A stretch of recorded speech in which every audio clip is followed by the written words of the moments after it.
তবে কি অবশেষে স্কোয়াডে ঢুকবে লিটন কুমার দাসের নাম? চ্যাম্পিয়ন্স ট্রফির স্কোয়াডে জায়গা না হওয়া লিটন জবাব দিলেন সব সমালোচনার, আর তাতেই নিজেদের সিদ্ধান্ত নিয়ে নতুন করে চিন্তা করছে টিম ম্যানেজমেন্ট। স্কোয়াডে ঢুকলে একাদশেও লিটন হয়ে যাবেন অটো চয়েস, সেক্ষেত্রে বাদ পড়তে পারে বেশ কিছু বড় নামও, এমনকি সেই তালিকায় আছে সিনিয়র ক্রিকেটাররাও। লিটনকে রাখলে তবে একাদশ কিভাবে সাজাবে বাংলাদেশ, কিংবা কাকেই বা বাদ দিবে, সেটাই বিস্তারিত শুনবো প্রতিবেদনের বাকি অংশে।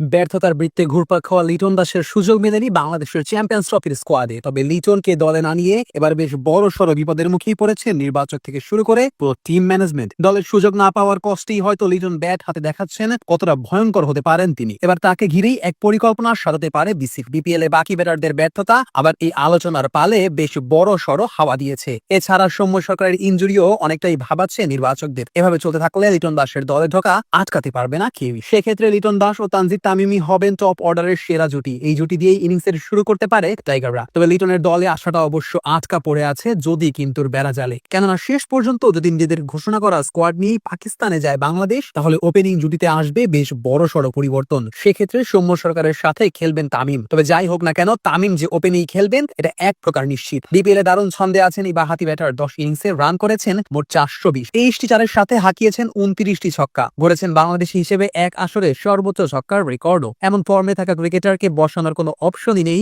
অধিনায়ক শান্তর কাছে। যদিও শান্তর দলে খেলা নিয়ে নিশ্চয়তা দিতে পারছে না কেউই। অধিনায়কের দায়িত্ব না থাকলে হয়তো এই সিদ্ধান্ত নিয়ে দ্বিধাবোধ করতো না কেউই। বিপিএল এও একাদশের বাইরে থাকতে হচ্ছে শান্তকে। জাতীয় দলের অধিনায়ক হয়েও ঘরোয়া ফ্রাঞ্চাইজি লিগে যদি একাদশের বাইরে থাকতে হয়, তাহলে বুঝার আর বাকি থাকার কথা নয় কতটা বাজে ফর্মে আছেন এই ব্যাটার। যদিও দিন শেষে অধিনায়ক কোটায় ঠিকই একাদশে থাকবেন শান্ত। তবে শুধু শান্ত নয়, ব্যাট হাতে ছন্দে নেই কোনো টাইগার ক্রিকেটারই। তাওহিদ হৃদয়, মুশফিকুর রহিম কিংবা মাহমুদুল্লাহ রিয়াদ কেউই বিপিএল এ নিজেদের নামের প্রতি সুবিচার করতে পারছেন না। রিয়াদ অবশ্য কিছুটা নিজের ঝলক দেখালেও তবে সেটা আশানুরূপ ছিল না। মিডল অর্ডারে এই টিম ব্যাটারকে তাই নাও খেলাতে পারে টিম ম্যানেজমেন্ট, বরং এখান থেকে দুজনকে নিয়ে একাদশ সাজাবেন অধিনায়ক শান্ত। সেক্ষেত্রে কন্ডিশন ও প্রতিপক্ষ বুঝে সুযোগ মিলবে যে কোনো দুজনের। তবে দলের পরিস্থিতি বিবেচনায় মেহেদী হাসান মিরাজ, জাকের আলী অনিক ও রিশাদ হোসেন হতে পারেন অটো চয়েস। ব্যাট হাতে বেশ দ্রুত রান তোলার সাথে প্রয়োজনের সময় ম্যাচ ধরার দায়িত্বটাও নিতে পারেন এই ব্যাটার। সাথে আবার বোনাস হিসেবে আছে মিরাজের অফ স্পিন ও রিশাদের লেগ স্পিন। সব মিলিয়ে এই তিন ক্রিকেটারই হতে পারেন টাইগার ইউনিটের ট্রাম্প কার্ড। আর শক্তিমত্তার প্রধান জায়গা পেস ইউনিটে সব দেশের চেয়ে এগিয়ে থাকবে বাংলাদেশ। তাসকিন আহমেদ, নাহিদ রানা ও মোস্তাফিজুর রহমানকে নিয়ে করা পেস বোলিং ইউনিট টক্কর দিবে যে কোনো দলকেই।